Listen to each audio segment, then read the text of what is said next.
hoje não ocorresse, pelo menos não na matéria que se propõe, né? A chance de a gente ter um desastre hoje é imensa. Eu não entendo a necessidade dessa tal modulação. Vamos lembrar, Barão, Carla, Felipe, que o julgamento é de um habeas corpus, um fato concreto, não gera efeito vinculante.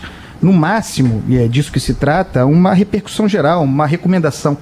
Por que, então, entrar nisso, né? Efeito vinculante, para quem não sabe, é aquele que obriga toda a cadeia do judiciário a cumprir a decisão. O que se decidirá hoje não impõe uma regra, fica, portanto, no campo da sugestão. Então, por que o ministro Dias Toffoli, presidente da Corte, decidiu propor essa modulação? E a gente tem que falar francamente, por medo, por covardia, tudo em função da fulanização, tudo em função do Lula, do medo da reação popular em caso de a decisão beneficiar ou puder beneficiar o Lula. Não tem outro motivo. A gente não pode se esquecer do passado do Dias Toffoli, que é o regente dessa modulação, outrora advogado do PT, uma ligação da qual ele quer se afastar. Quer, portanto, modular para poupar o tribunal das críticas de trabalhar pela impunidade, Barão. E é sempre assim.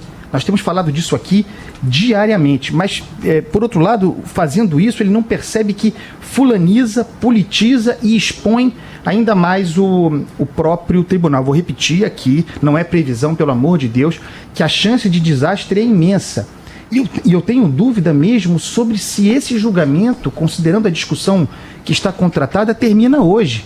Vejam que os ministros ainda terão de decidir em plenário sobre a quantidade de votos necessária, vão ter que formalizar isso para a definição de um alcance da decisão, se são 8 votos, se são 6 votos. O ministro Celso de Mello, decano, fala em 8. Olha a chance de bateção de cabeça, olha a chance do Supremo Tribunal Brasileiro, que é a casa guardiã da Constituição Federal, mostrar para a sociedade que está beligerante como nunca antes, que é incapaz de consenso. O Supremo Tribunal Federal está acossado, claramente acossado pela Lava Jato, e a sua resposta é se proteger fugindo do Lula.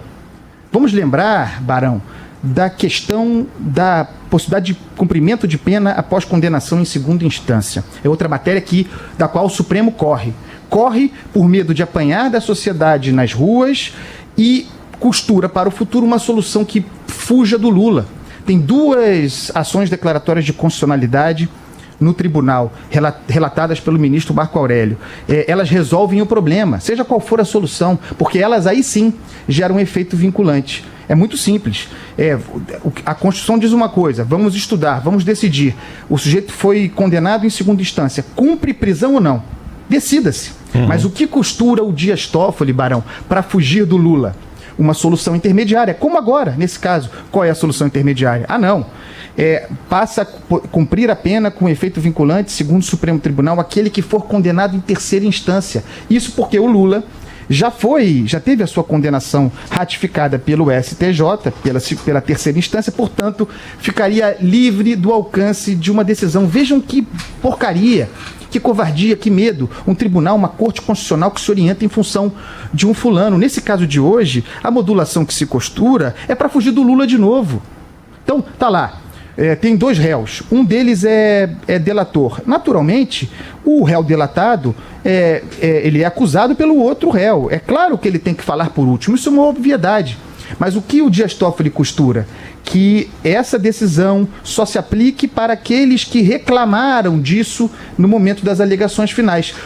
A defesa do Lula não reclamou, portanto o Lula não seria beneficiado. Eu não estou nem dizendo se está certo ou se está errado. Eu estou dizendo que essa decisão vai sendo tocada de maneira mais uma vez fulanizada, de maneira mais uma vez relativa à figura. Chega-se a bom lugar assim, Barão? Eu te pergunto, tem como a gente chegar a bom lugar? Não tem como chegar a bom lugar, pelo contrário, né?